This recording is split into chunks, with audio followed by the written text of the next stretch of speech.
What's up guys, this is Destination D with a little special for you. A while ago, when I just posted my Summon Time number 3 video, a fellow YouTuber like one of us actually noticed something and posted a comment to it which literally said you have a Fire Death Knight and a Fire Vampire and haven't leveled them yet? And I really did have those two monsters, but I was all into leveling up and I was all committed into my water team at the time.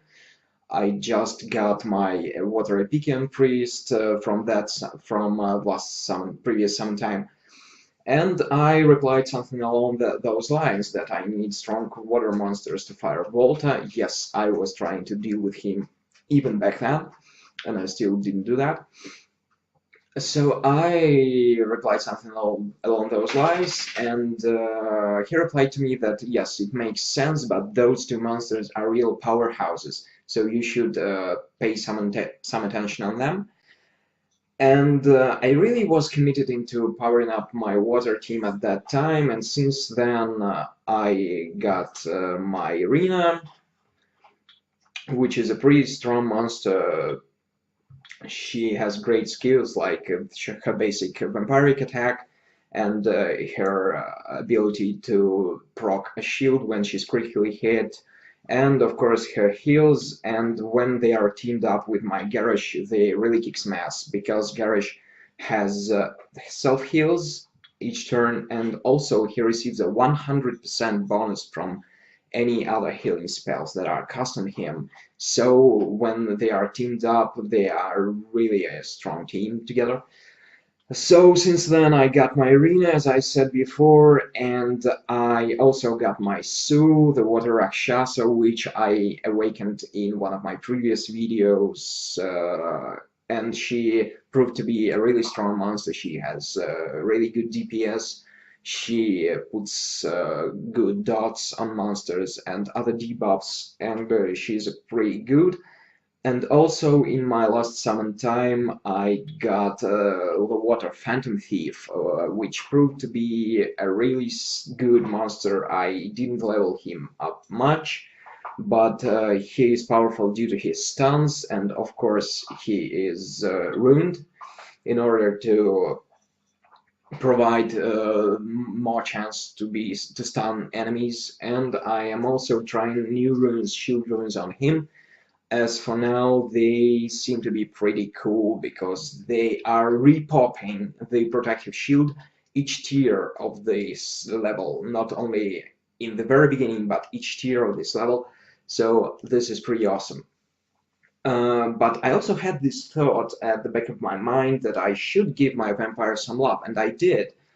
I leveled him up to 30, so now he's level 30, and he has some I wouldn't say cool skills. I haven't figured out how to use them properly yet, or maybe he's not strong enough.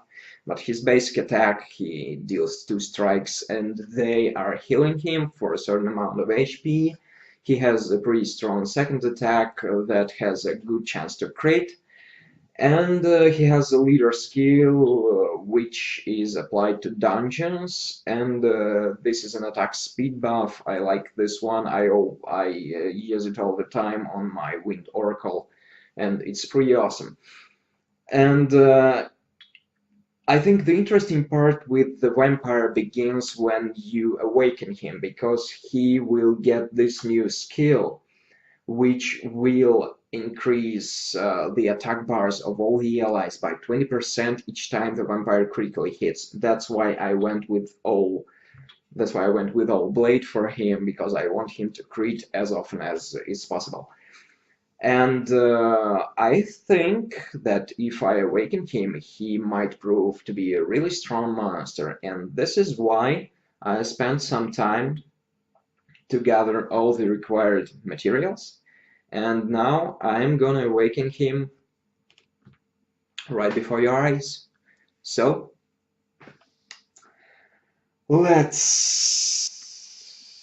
let's actually do this without further ado. And I know I pronounce the word actually pretty often. I am sorry for that. I apologize. I'm trying to do this as I'm trying to keep it actually to myself, but I do not have I cannot do that. I cannot do that. I am always using this word.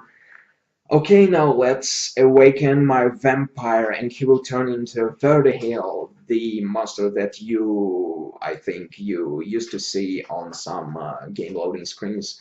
And let's do this.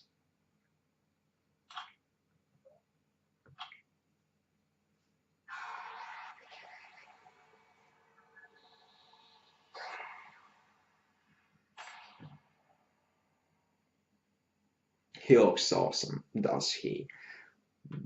Oh, I like that smile. I like the smile. I like those red eyes. I think this is a really great looking monster, and it's one of the like mascot monsters or one of the special monsters featured in the game. And I'm glad I now possess this monster.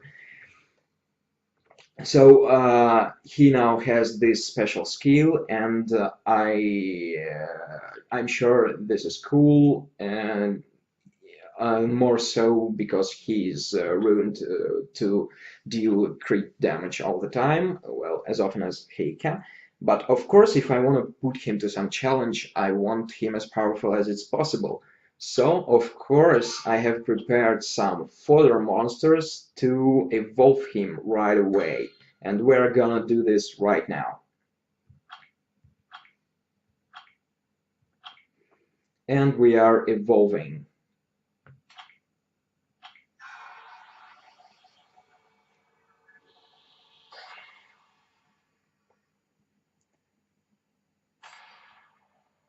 Okay, you may congratulate me. Now I have 5 stars Verdehile, and I will give him a go. I will level him up. I want to see what he's capable of, and is he the good addition to the team, to any team, I think.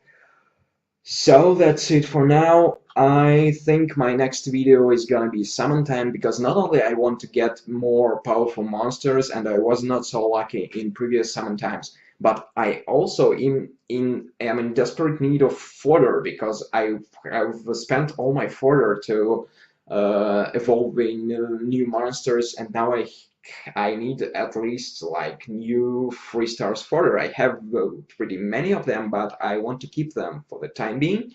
So I need new ones. I need new ones that I will level up and then use as fodder monsters to evolve my current good ones. Well, that's it for now. If you like my videos, subscribe to my channel. If you like this video, please give it a thumbs up, and please give me some advice about ruining my monsters. Maybe you have some advice about ruining Verdehile. Maybe all blades are not the best choice, and I also need some advice about my Water Phantom Thief, because I like him so far, but maybe you have some advice so I could, well, get the most of him. I bid you farewell, guys, and I'll see you tomorrow. Bye!